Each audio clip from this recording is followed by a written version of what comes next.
So we were doing the topic of prayer. You remember? మరి మనం దేని గురించి చదువుకుంటున్నాము ఎవరైనా చెప్తారా గుర్తుంది? Yes, you remember we were doing the topic of prayer. We learned the various types of prayer and how to pray. So today we will study a young man who prayed in the Bible, and his name is Jabez. మరి మనము ఎన్ని రకాలుగా ప్రార్థన చేయాలి, ఏమేమి నియమాలు పాటించాలో ప్రార్థనలో నేర్చుకున్నాము.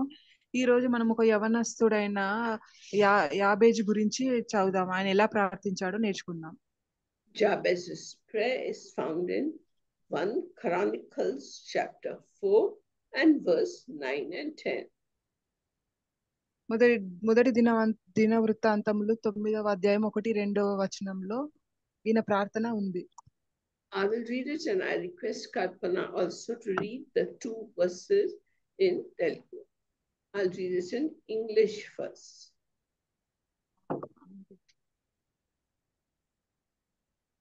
Yeah. So I'll read it in English, verse 9 and verse 10 of 1 Chronicle. 1 Chronicles comes after 2 Kings, comes 1 Chronicles, and we come to chapter 4, verses 9 and 10. It says, Jabez was more honorable than his brothers, and his mother named him Jabez, saying, because I bore him pain. Now Jabez called on the God of Israel, saying, now this is his prayer, Jabez's prayer. He said, oh, that you would bless me indeed and enlarge my border, and that your hand might be with me, and that you would keep me from harm, that it may not pain me. And God granted him what he requested. Would you read Telugu? Telugu Bible ఉంటే చదువుతారా? Telugu Bible ఉంటే చదువుతారా? మొదటి దిన వృత్తాంతంలో Telugu Bible ఉందా ఎవరి దగ్గర? You have Telugu Bible? అంటే I'm requesting anybody to read అంటే Telugu. Okay, telling someone to read. Who can read? Ask them. ఎవరి దగ్గర ఉంటే చదువుతారా తెలుగు బైబిల్ మొదటి దిన వృత్తాంతం? Deva Kumari is saying she'll read. Yes, auntie. చదవమంటారండి మొదటి దిన వృత్తాంత గ్రంథము. మొదటి దిన వృత్తాంతంలో గ్రంథము 4, 9, 10. మొదటి దిన వృత్తాంతం 4వ అధ్యాయం 9, 10 వచనం. Yes.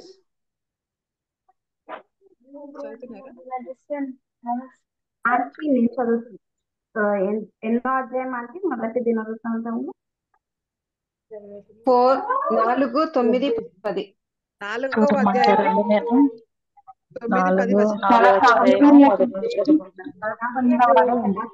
10 కంటే జ్ఞానము పొందినవాడై యూదా కుమారులైన వేదన పడి అతని కంటినని అతని తల్లి అతనికి యాబేజు అని పేరు పెట్టాను. యాబేజు ఇశ్రాయేలుల దేవుని గురించి మొరపెట్టి, నీవు నన్ను నిశ్చయంగా ఆశీర్వదించి నా సరిహద్దును విశాలపరిచి నీ చెయ్యి నాకు తోడుగా ఉండ దయచేసి నాకు కీడు రాకుండా దానిలో నుండి నన్ను తప్పించు అని ప్రార్థింపగా దేవుడు అతడు మనవి చేసిన దానిని అతనికి దయచేసెను. Praise God. Thank you, Rutu Grace. Thank you. So let us see what this prayer is saying. So it says like this: Jabez was more honorable than his brothers. మరి ఇక్కడ చూస్తే మనము యాబేజు వాళ్ళ సహోదరుల కంటే ఎక్కువ గౌరవింపబడినవాడు. And his mother named him Jabez, saying, because I bore him with pain. మరి యాబేజు అనే పేరు ఎందుకు పెట్టింది అంటే ఆయనను ఎంతో నొప్పితో ప్రసవ వేదనతో ఆయనను కనింది కాబట్టి. Now the name Jabez means distress. యాబేజు అనంగా బాధ దుఃఖము అని అర్థం. Now, animals don't have much pain while giving birth. Have you seen a cat laying kittens or a dog having the puppies, or in the jungles, the deer having its young one?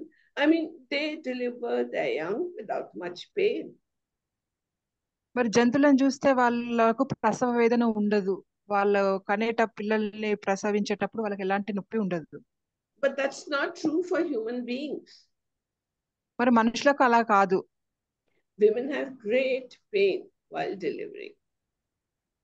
మరి స్త్రీలు ప్రసవించినప్పుడు వాళ్ళకి చాలా నొప్పి ఉంటుంది, బాధ కూడా ఉంటుంది. And why is that? మరి అలా ఎందుకు? In the Bible, in Genesis chapter 3, verse 16, we find మరి ఆదికాండము 3వ అధ్యాయము 16వ వచనంలో మనం చూస్తే, when Adam and Eve sinned and disobeyed God, God passed judgment on them. మరి ఆదాము మరి అవ్వ వాళ్ళు దేవునికి వ్యతిరేకంగా పని చేసినప్పుడు To the woman, he said, దేవుడు వాళ్ళతో చెప్పాడు, ఆ స్త్రీతో చెప్పాడు, you shall bear children in intense pain and suffering. మరి నువ్వు పిల్లల్ని చాలా ప్రసవ వేదనతో కంటావు, చాలా దుఃఖంతో కంటావు అని చెప్తారు. So those of us who are mothers have experienced that. మరి ఇక్కడ ఆ తల్లిగా ఉన్న వాళ్ళందరూ కూడా ఈ అనుభవం అయింది. But somehow Jabez's mother had even greater pain than most women. కొంతమంది యాబేజు తల్లి కంటే కూడా ఇంకా ఎక్కువ బాధ కూడా అనుభవించిన వాళ్ళు ఉన్నారు. So she named him Jabez, meaning distress. అయితే తను ఎంతో ప్రసవ వేదన పొందింది కాబట్టి ఆయనను దుఃఖము బాధతో ఎంతో నొప్పితో పుట్టిన పుత్రుడని పేరు పెట్టింది. In the Bible, we find some other women also who had great pain at childbirth. మరి బైబిల్లో మనం ఇంకా ఎంతో ప్రసవ వేదనతో కూడిన స్త్రీలు కూడా ఉన్నారు. So Rachel was Jacob's beloved wife and she was pregnant for the second time. మరి రేచెలు రెండవసారి గర్భం దాల్చినప్పుడు, so while he was returning from Laban's house back to the land of Canaan, in the journey Rachel started having labor pains. మరి కేనాను నుంచి తిరిగి వస్తుండగా Rachel యొక్క భర్త తిరిగి వస్తుండగా రేచెల్కి మధ్యలోనే ప్రసవ వేదనలు మొదలవుతాయి. She suffered very severe labor pains. చాలా భయంకరమైన నొప్పితోని ప్రసవ వేదన పడుతున్నది ఆమె. And the midwife who was looking after her said, "Don't worry, now you have another son. Rejoice." మరి అక్కడ తనను సంరక్షిస్తున్న స్త్రీ చెప్పింది, నువ్వు బాధపడకు, నీకు ఇంకొక కుమారుడు కలిగిండు అని చెప్తుంది. But Rachel was in such great pain that her soul started leaving her body. మరి రేచెల్ అయినా కానీ రేచెల్కి ఎంత నొప్పి వస్తుందని అంటే ఇంకా తన ఆత్మ తన శరీరాన్ని విడిచి వెళ్ళిపోతుంది. And she named the child Ben Oni, meaning son of my sorrow. మరి అప్పుడు తన కొడుకుకి బెన్ సోని ఓ సోని అని పేరు పెడుతుంది, అంటే నా బాధకు ఈ ప్రతిరూపం అని పేరు పెడుతుంది. But his father called him Benjamin, the son of my right hand. కానీ ఆ బాలుని యొక్క తండ్రి మాత్రం అతనిని బెన్యామీను అని పిలుస్తారు. Then again we find in 1 Samuel chapter 4 verse 19 to 21. మరి మొదటి సమూయేలు గ్రంథము 4వ అధ్యాయము 19 నుంచి 21 వచనాలలో చూస్తే, so we find that the Israelites were at war with the Philistines and they had taken the Ark of the Covenant into the war because they were losing the battle. మరి మనము చూస్తే ఇక్కడ యుద్ధం అవుతుంది ఫిలిస్తీన్ల నుంచి తోటి ఇజ్రాయేలీయుస్ ఫిలిస్తీన్ల నుంచి. అప్పుడు ఏంటంటే వాళ్ళు మందసంని తీసుకొని వెళ్ళిపోతారు. But still the Israelites lost the battle because God was not with them. అయినా కూడా ఇజ్రాయేలు ఓడిపోతారు, ఎందుకంటే వారితో దేవుడు లేడు అప్పుడు. And in the battle, Hophni and Phinehas, the two sons of Samuel, they died. Not Samuel, I'm so sorry. The two sons of Eli, they died. మరి ఇలా యొక్క ఇద్దరు పుత్రులు ఆ యుద్ధంలో చనిపోతారు. And the Philistines captured the Ark of the Covenant and took it to their land. మరి మందసమును ఈ ఫిలిస్తీన్లు తీసుకొని వెళ్ళిపోతారు వాళ్ళ దేశానికి. When Eli heard this news, he fell backwards from his chair and he died. మరి ఇలా ఈ వార్త వినగానే ఆయన కుర్చీలోంచి పడిపోయి చనిపోతాడు తను. Now the wife of Phinehas, she was pregnant and she also started getting labor pains. మరి ఫినియా యొక్క భార్య కూడా ఆమె గర్భవతి అయి ఉన్నది, తను కూడా ప్రసవ వేదన పొందుతుండేది. When she heard that her husband was dead and the Ark of the Covenant was taken away, her labor pains became very hard. And as she was dying, she called the son Ichabod, meaning the glory has departed from Israel. మరి తన భార్య కూడా తను వాళ్ళ భర్త చనిపోయిందని తెలుసుకొని మరి మందసం కూడా ఎత్తుకొని పొనబడను అని తెలుసుకొని తను కూడా చనిపోతుండేను. అప్పుడు తన కొడుకు ఇకబోని పిలిచింది. అంటే దాని ఇకబో అని అంటే దేవుని యొక్క కృప తొలగించబడింది అని అర్థం. But the Bible is not just talking about labor pains, it is also telling us something more about Jabez, that he was more honorable than his brothers.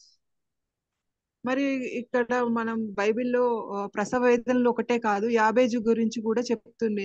ఏమనంటే ఆయన సహోదరుల కంటే ఎక్కువగా గౌరవింపబడిన వాడు. He was a member of that wonderful family, the tribe of Judah. మరి JUDA యొక్క వంశంలో ఒక అంత మంచి కుటుంబంలో కూడా ఆయన ఒక మనిషి, అతను ఒక member. The tribe of Judah was not so wicked like the other tribes.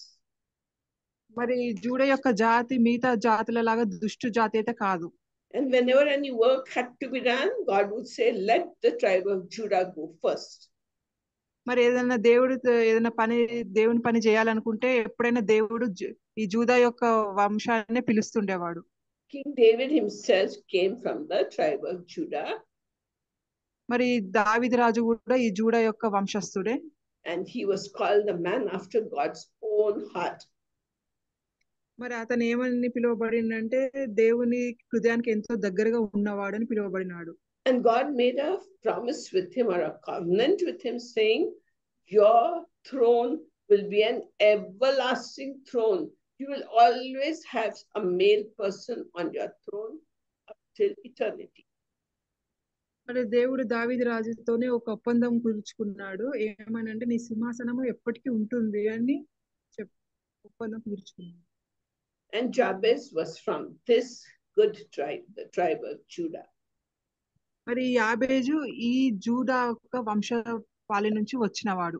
So he was more honorable because the other tribes of Israelites were not so distinguished like Judah. That is why it says Jabez was more honorable than his brothers. మరి ఇప్పుడు యాబేజు ఎందుకు గౌరవింపబడిన వాడు అనంటే మిగతా వంశపాలి ఏదైతే దుష్టులు ఉంటారో అక్కడి నుంచి వచ్చిన వాడు కాదు. So how was his prayer? The first thing Jabez says in his prayer, he called on the God of Israel.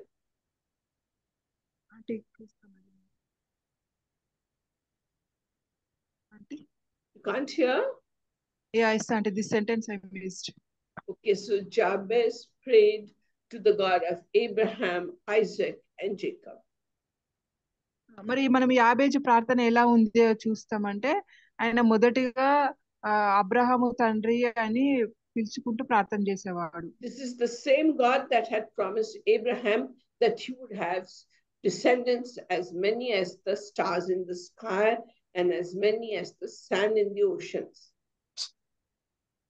మరి ఇదే యాబేజుకి దేవుడు ఎలా ఆశీర్వదిస్తాడంటే నీకు ఆకాశంలో నక్షత్రాలు ఎంత ఉంటాయో అంతగా నీ వంశం వృద్ధి పొందుతుంది, అలాగే ఇసుకలు రేణువులు ఎన్ని ఉంటాయో అంత వంశం నిలవబడుతుంది. This was the same God who said that whomever Abraham would bless will be blessed and whoever Abraham would be cursed. మరి ఇదే దేవుడు ఎవరైతే ఏమని చెప్తాడంటే అబ్రహాం ఎవరిని ఆశీర్వదిస్తాడో దేవుడు వారిని ఆశీర్వదిస్తాడు, అబ్రహాం ఎవరిని శపిస్తాడో దేవుడు కూడా వారినే శపిస్తాడు. అదే అదే దేవుడు. So Abraham prayed to this Lord God Almighty, who is a living God. మరి అబ్రహాము ఈ దేవుణ్ణి ఎలా ప్రార్థించాడంటే, నువ్వు మా మధ్యలో బ్రతికి ఉన్న దేవుడవి అని ప్రార్థించాడు. He's a God who hears and answers prayers. మరి మా ప్రార్థనలు విని వాటికి జవాబిచ్చే దేవుడవు అని చెప్తాడు. Jeremiah 33 verse 3 says, ఇర్మియా గ్రంథము 33 అధ్యాయము 3వ వచనం చెప్తుంది. He says, call unto me and I will answer you and show you great and mighty things you do not know about. అక్కడ ఏమని రాస్తుందనంటే, మీరు నాకు మొరపెట్టండి, మీకు నేను తెలియని విషయాలను కూడా మీకు తెలియజేస్తాను. So we saw whom Jabez was praying to, the God of Abraham, Isaac, and Jacob, the living God who answers prayers. మరి మనం చూస్తే ఇక్కడ యాబేజు ఎవరికి ప్రార్థిస్తున్నాడు? బ్రతికి ఉన్న దేవుడు, అబ్రహాము ఐజాకు దేవుడు, బ్రతికి ఉండి మన మధ్యలో ఉన్న దేవునికి మొరపెడుతున్నాడు. And what did he pray? The first thing he prayed is, oh, that you would bless me indeed. మరి ఇది జాబేజు యెహోవా దేవుడికి ఏమని మొరపెట్టాడంటే, నువ్వు నన్ను ఆశీర్వదించిన ఎడల ఎంత బాగుంటుంది అని మొరపెట్టాడు. So what blessings does he want? God shows his love through many kinds of blessings. మరి ఇక్కడ దేవుడి ఆశీర్వాదాలు కూడా ఎన్నో రకాలుగా ఉంటాయి. So the first thing that God blesses somebody with is prosperity and riches. మరి చాలా మందికి దేవుడు ఆస్తులతోని వాళ్ళు ఉండునట్లు కూడా ఆశీర్వదిస్తాడు. So in the book of Genesis chapter 30 verse 27 we find, మరి ఆదికాండము 30వ అధ్యాయము 27వ వచనంలో చూస్తే, Laban was his father-in-law, and Jacob had lived with Laban and married his 2 daughters and had children through them. So that is Laban. మరి ఇక్కడ మనం చూసాము, జాకాను వాళ్ళ మామగారు ఒక లాబాను 2 కూతులను పెళ్లి చేసుకుంటాడు. Now Jacob wanted to return back to the land of Canaan, back to the land where his father and mother lived. మరి జాకోబు మరి వాళ్ళ తల్లిదండ్రులు నివసించి కానాను దేశానికి తిరిగి రావాలని కోరుకుంటాడు. But Laban, his father-in-law, said, no, you please live with me. I have come to know that because of you, God has blessed me with riches and flocks and great things.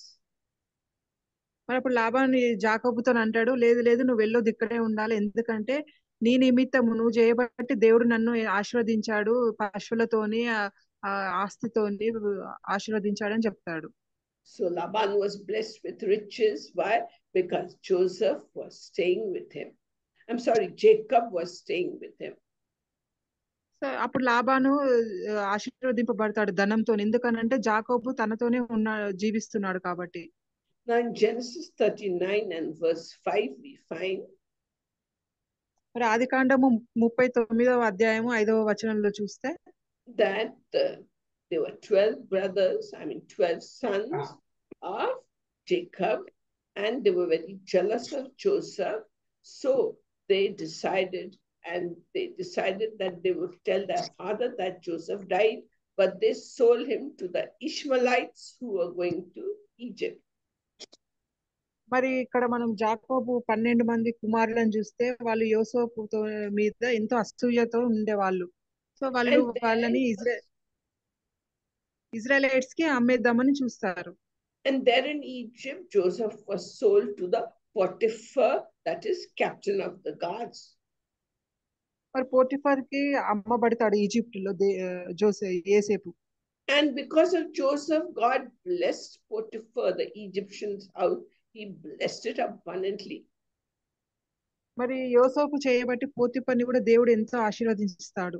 And Joseph was in charge of all his money, his land, his properties, and running of the household. Joseph was the chief steward who did all this work, and God blessed the Potiphar's life.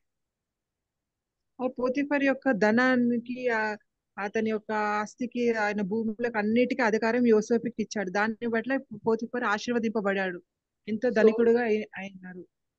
So Jabez wanted prosperity, and he knew God will give him prosperity. మరి ఇక్కడ జాబేజ్ అనగా ఇక్కడ మనం ఏం తెలుసు, జాబేజ్ వల్ల దేవుడు ఎంత శ్రేయస్సు ఇస్తున్నాడని మనం అర్థం చేసుకోవచ్చు. And God also gives good health. మరి దేవుడు ఎంత మంచి ఆరోగ్యాన్ని కూడా ఇస్తాడు. Psalm 29 and verse 11 says, కీర్తనల గ్రంథము 29వ అధ్యాయం 11వ వచనంలో it says God will give strength to his people. మరి దేవుడు తన యొక్క ప్రజలకు ఎంతో బలాన్ని ఇస్తాడని ఉంది. The Lord will bless his people with peace. దేవుడు తన ప్రజలకు ఎంతో శాంతిని కూడా అనుగ్రహిస్తాడని ఉంది. So he gives physical health, and also God gives spiritual blessings. మరి శారీరకంగా స్వస్థత ఇస్తాడు, అలాగే ఆత్మ సంబంధమైన ఆశీర్వాదాలు కూడా ఇస్తారు. So in Ephesians chapter 1 verse 3 we find, ఎఫెసీయులకు 1వ అధ్యాయం 3వ వచనంలో చూస్తే Paul says, blessed be the God and Father of our Lord Jesus Christ. Paul గారు అంటున్నారు, మన ప్రభు యేసు ప్రభు తండ్రి దేవుడు ఆశీర్వదింపబడును గాక అని పలుకుతాడు. Who has blessed us with every spiritual blessings in the heavenlies. మరి పరలోక సంబంధమైన ఆత్మ వరములన్నిటితోనే మనల్ని ఆశీర్వదించబడిన వాడు అని స్తుతిస్తాడు. Because of Christ. ఇది అన్ని యేసు ప్రభు వలన. So in Genesis chapter 28 verses 12 to 15 we find, ఆదికాండం 28వ అధ్యాయము 12 నుంచి 15వ వచనంలో చూస్తే that Jacob was running away from Isaac towards Laban's house, and on the way in Bethel he lay down with a rock under his head and he had a dream. మరి యాకోబు Isaac నుంచి పారిపోతుండగా ఆయన నిద్రించుచుండగా ఆయనకు ఒక కల వస్తుంది. He saw a ladder going up from where he was up till the heavens, and the angels of God were going up and down on that ladder. మరి అతను ఒక నిచ్చెన చూస్తాడు, ఆ నిచ్చెన మీద దేవదూతలు పైన కిందికి ఎక్కుతూ దిగుతూ కనబడింది అతనికి. And on top of the ladder God was standing. మరి ఆ నిచ్చెన యొక్క మొత్తం ఎత్తు పైన దేవుడు నిలబడడం చూస్తాడు. And he repeated the promises he had given to Abraham, Isaac, and Jacob, that he would multiply the seed of Jacob, and that they will rule over the nations. వెంటనే దేవుని చూడగానే అతడు దేవుడిచ్చిన అబ్రహాము, ఐజాక్, జాకోబుకి ఇచ్చిన వాగ్దానాలను ఈయన అనడం మొదలు పెడతాడు. ఏంటి అంటే తన వారసత్వాలంతా తరతరములకు ఏలును అని దేవుడిచ్చిన వరాన్ని చెప్తాడు దేవుడికి. And in the New Testament we find that Paul also had visions. He went to the third heaven, he went to paradise and saw beautiful visions of heaven. మరి మనం కొత్త నిబంధనలో కూడా చూస్తే పాల్ గారికి కూడా పరలోక దర్శనాలు కలుగుతాయి, ఎంతో అందంగా కూడా ఉన్నట్టు తనకు కనబడుతుంది. So Jabez was praying for physical health, he was praying for prosperity, he was praying for spiritual revelations, and that is what he was telling God when he said, oh, that you would bless me indeed. మరి జాబేజీ అయితే అన్ని ఆత్మ సంబంధమైన వరముల కోసము, మరి శారీరకంగా స్వస్థత కొరకు, పరలోకపు దర్శనాల కొరకు, అన్నిటి కొరకు ప్రార్థిస్తున్నాడు. వాటిని చూశాడు. నువ్వు నన్ను ఆశీర్వదించిన ఎడల ఎంత బాగుండునని చెప్తాడు. And God is willing to give the same blessings to you and to me if we obey the laws of God and keep his laws diligently and joyfully and prayerfully. మరి ఈ రోజు కూడా దేవుడు నీకు నాకు అందరికీ కూడా మనకి ఈ ఆత్మ సంబంధమైన వరాలే గాని ఇవన్నీ దేవుని పరలోక దర్శనాలు కానీ ఇవ్వాలనుకుంటున్నాడు. కానీ మనం ఆయన ఆజ్ఞలను పాటించాలని కోరుకుంటున్నాడు.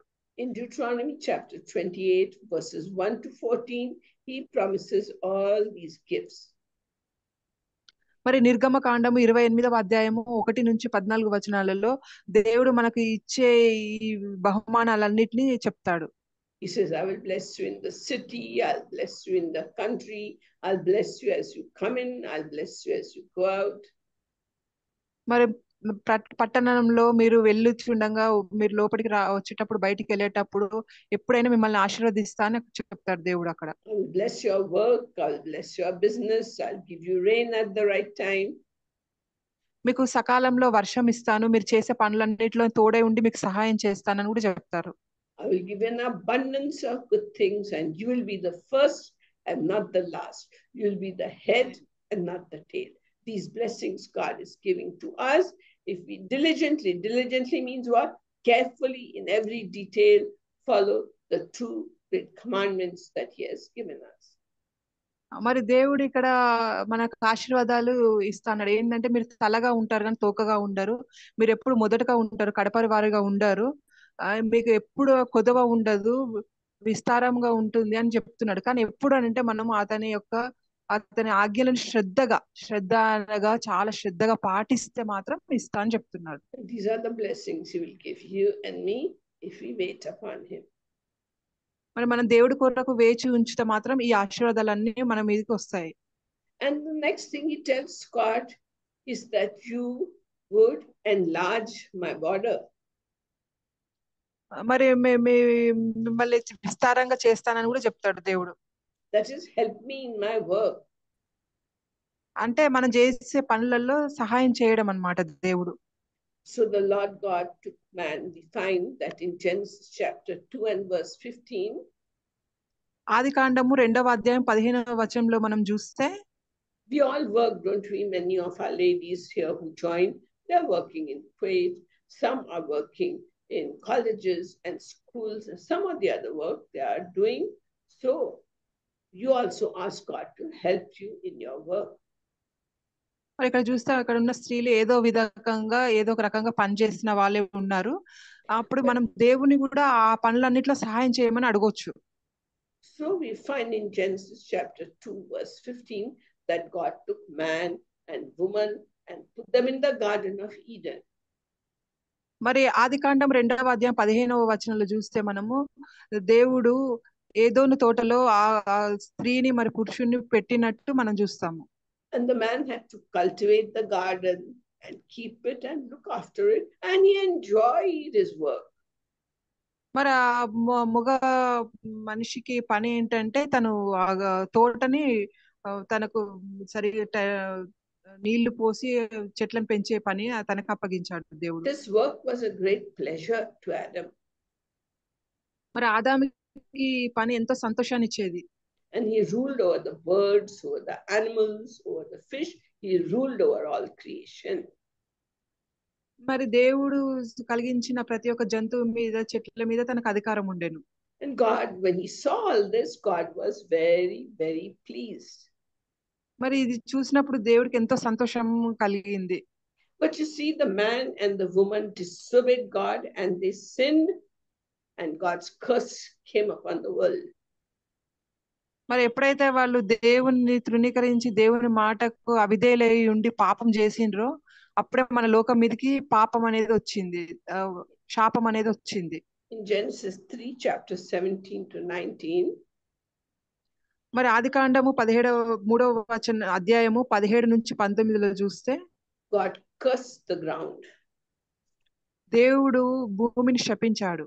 Now when man had to work hard to make good crops come out of the ground, but when he worked hard, thorns and thistles came out.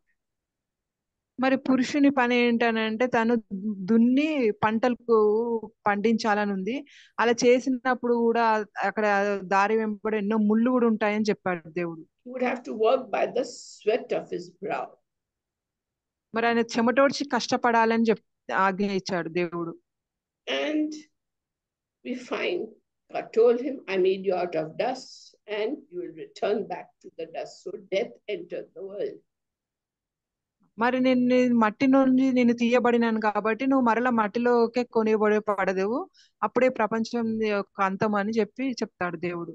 So today, how does it apply to us? What should we do in our workplace? మరి ఈ రోజుల్లో దేవుడు చెప్పిన ఆజ్ఞలను మనం ఎలా తీసుకోవాలి? So now today we work for somebody, you work for an organization, or in business you work for a boss. So when we work for someone, we should obey the authorities. మరి ఈ రోజుల్లో చాలా మంది ఆఫీసులలో పనిచేస్తున్నారు, లేకపోతే ఎవరి కిందన్నా చేస్తున్నారు. ఎలా చేసినా గానీ మనము విధేయులై ఉండాలి. We should do our best. మరి మనము మనం ఎక్కడ కూడా తప్పించుకోకుండా మనం పని చేయాలి. We should serve our superiors like we serve Christ. మరి యేసు ప్రభుని సేవించినట్లు కూడా మనం ఎవరి కింద ఉంటామో వాళ్ళకి పని చేయాలి. We should please God by working, whether the boss is watching us or not watching us. We should do our best and put in the most because they are paying us.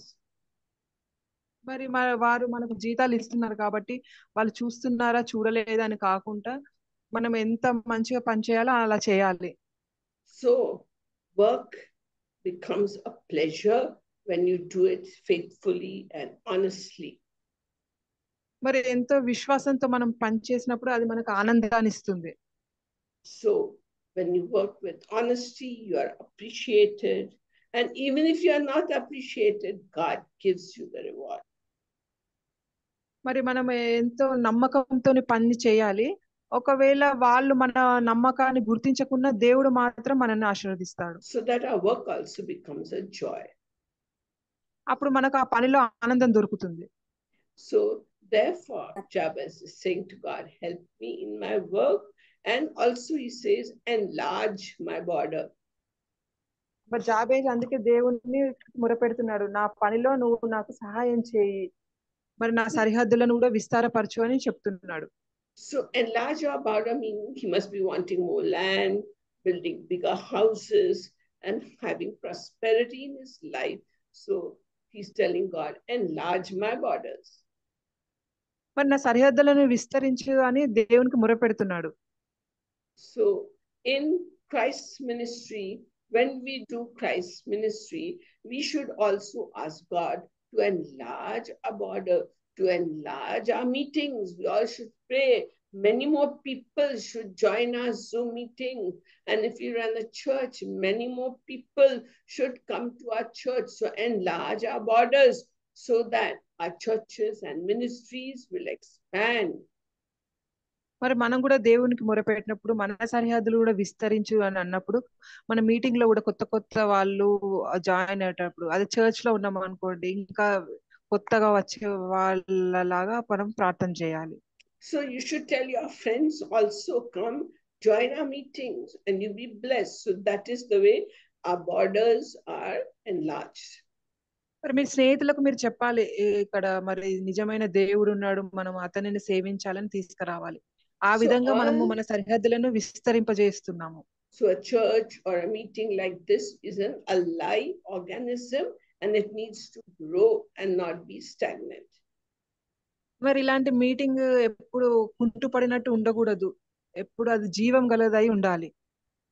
And then the next thing he prays is he's telling God that your hand might be with me. మరి దేవుడితో ఇంకా ఇలా మొరపెట్టుకుంటున్నాడు, నీ చెయ్యి ఎప్పుడు నాతోనే ఉండాలి, నా మీద ఉండాలని మొరపెట్టాడు. That is one way of saying, please be with me, God, in all the work that I do. అది ఎలా అనంటే, మరి నేను చేసే ప్రతి పనిలో ఎల్లప్పుడూ కూడా నాతో ఉండు ప్రభువా అని అడిగినట్టు. Do you want God's company in your work? Then you pray like Jabez prayed, that please be with me in all that I do. మరి జాబేజ్ లాగా ప్రార్థన చేయాలి చేస్తే దేవుడు ఎల్లప్పుడూ మనతో ఉంటాడు. So if you are a housewife, you ask God to be with you in your work, in the home, and let you do very carefully all the cooking, getting the cleaning done, looking after the children, and bringing them up in the ways of God. That is our duty as housewives and mothers. మరి మీరు గృహిణులుగా ఉన్నా గానీ మీరు దేవుణ్ణి అడగాలి. మీరు చేసే ప్రతి పనిలో ఆయనకు తోడుగా ఉండి మీ పిల్లల్ని దేవునిలో నడిపించేలాగా ఆశీర్వదించమని అడగాలి. And then he tells God that you should keep me from all harm. మరి ఎలాంటి ఆపద రాకుండా కూడా నన్ను కాచుకొని ఉండు అని అడుగుతాడు దేవుణ్ణి. So Psalm 105 and verse 15 says, కీర్తనల గ్రంథము 105వ అధ్యాయము 15వ వచనంలో చూస్తాము. So when we seek the face of the Lord all the time, he tells two people, do not touch my anointed ones and do my prophets no harm. ఆ దేవుణ్ణి మనము ఎప్పుడు వెతికిన ఎడల దేవుడు ఏమని చెప్తాడంటే, నేను ఆశీర్వదించిన వాళ్ళను మీరు ముట్టకండి మరి అని చెప్తాడు అక్కడ. So God takes care of his children who do his work. ఈ విధంగా దేవుడు తన పిల్లల్ని రక్షిస్తాడు. For example, the prophet Jeremiah used to prophesy to the kings and to the people, leave Jerusalem, surrender to King Nebuchadnezzar. But they thought he's a traitor because he's telling them to surrender to the king of Babylon. But this was the true prophecy God was giving to Jeremiah. మరి ఇక్కడ మనం చూస్తే జెరెమయా అక్కడ ఉన్న రాజులకు ప్రజలకు నెబుకద్నెజరుకి లొంగిపోండి అని చెప్పినప్పుడు వాళ్ళందరూ ఈయన దేవుడి నుంచి చెప్తలేడు, ఇది ఒక దుష్టుడుగా చెప్తున్నాడు అని అనుకుంటారు. But King Nebuchadnezzar broke through the walls of Jerusalem and he destroyed the temple of God, broke down the houses and the palaces, and then he came to Jeremiah. అప్పుడు మనం చూస్తాము నెబుకద్నెజరు జెరూసలేము యొక్క గోడల్ని కూలగొట్టి దేవుడి మందిరాన్ని కూలగొడతాడు. ఇవన్నీ చేసి అప్పుడు జెరెమయా దగ్గరికి వస్తాడు. And when he saw Jeremiah, he told the captain of the guard, take care of Jeremiah, look after him, don't harm him at all. మరి జెరెమయాను చూసి నెబుకద్నెజరు అక్కడ ఉన్న అధిపతులకు చెప్తాడు, ఈయనకి ఎలాంటి హాని చేయకండి, ఈయనకు ఏమేమి కావాలో దాని కొరకు చూసుకోండి అని చెప్తాడు. He told the guard captain to do just what he wants to be done and be very good to him. మరి అక్కడ ఉన్న అధిపతులకు చెప్తాడు, జెరెమయాకి ఏమేమి కావాలో అవన్నీ ఇవ్వండి, అసలు ఆయన చెప్పినట్టు కూడా చేయండి అని చెప్తాడు. So God protected Jeremiah, but the king and the ministers and all those big people, the Nebuchadnezzar killed them all. Only Jeremiah escaped. మరి అక్కడ నెబుకద్నెజరు చంపినాకనే ఒక జెరెమయా మాత్రం మిగిలి ఉంటాడు. So even today, God keeps his angels charge over us. They encamp around about us. That means they stay around us. మరి ఈ రోజుల్లో కూడా దేవుడు తన దేవదూతల్ని మన చుట్టూ ఉంచుతాడు. So Jabez was asking for all this from God. మరి ఈ విధంగా జాబేజు అన్ని విషయాలన్నిటిని దేవుని అడుగుతున్నాడు. And the final thing he tells God, keep me away from pain. మరి ఇంకొకటి ఏంటి అంటే నొప్పుల నుంచి కూడా దూరంగా ఉంచమని అడుగుతారు. Poor Job, we all know his story. He suffered great pain. He suffered great boils on his body, and his wife deserted him, and his friends, they did not sympathize or give him the right advice, and Job suffered so much. మరి మనం యోబు చూస్తే యోబు ఎంతో వేదనతో ఉన్నది మనం చూస్తాము. ఆయన మీదకి రోగం వచ్చినప్పుడు ఆయన భార్య స్నేహితులు అందరూ ఆయనను వదిలిపెట్టి వెళ్ళిపోయారు. His body hurt him so much and he was in great pain. So Jabez is saying to God, keep pain away from me. మరి యోబు తను పొందిన బాధలను నొప్పిని ఆయన శారీరకంగా పొందిన నొప్పిని చూసి జాబేజు దేవుడితో మొరపెట్టుకుంటాడు, అలాంటి నొప్పులను బాధలను నా నుంచి దూరంగా ఉంచు అని మొరపెట్టుకుంటాడు. We don't know the reason why the righteous suffered, but Job was a righteous man, blameless man who feared God and kept away from evil, but he went through great pain. మరి నీతిమంతులకు ఇట్లా ఎందుకు జరుగుతుందో తెలియదు కానీ యోబు చాలా నీతిమంతుడుగా ఉన్నాడు దేవుడి విషయంలో. మరి అయినా కానీ తనకు అలా జరిగింది. But ultimately God restored back Job's health and his fortune doubled, and he was a richer, more satisfied man at the end of his life than he was at the beginning. మరి తన మీద ఎలాంటి ఆరోపణలు లేకున్నా గానీ ఇలా జరిగినా గానీ దేవుడు మళ్ళీ తనకు మొదటి కలిగిన దానికంటే కూడా రెట్టింపుగా ఇస్తాడు దేవుడు తనకు ధనము. So this is how Jabez prayed. He said to the God of Israel, "Oh, that you would bless me." మరి ఈ విధంగా తను యెహోవా దేవుడికి మొరపెడతాడు. ఏమనంటే అసలు నువ్వు ఆశీర్వదించినప్పుడు ఎంత బాగుంటుంది.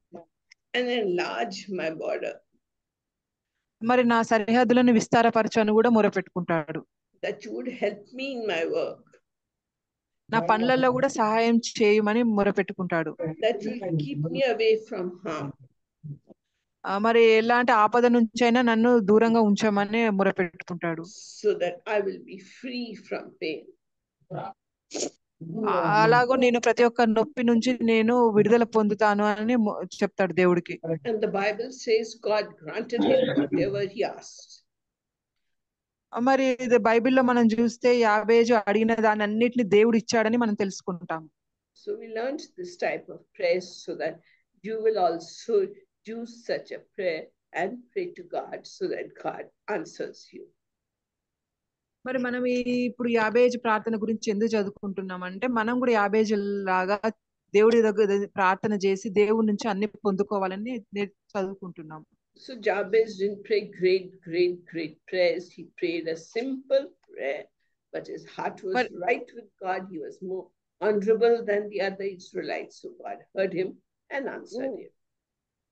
మరి యాబేజు పెద్ద గొప్ప ప్రార్థనలు చేయలేదు, కానీ తన చిన్న ప్రార్థనలో దేవుడి యందు విశ్వాసం ఉంచి చేశాడు. అప్పుడు ఆయన ఇజ్రాయెల్ అందరి కంటే ఎక్కువగా ఆశీర్వదింపబడ్డాడు. So we thank and praise God. మన దేవునికి స్తుతి స్తోత్రం చెల్లిస్తున్నాం.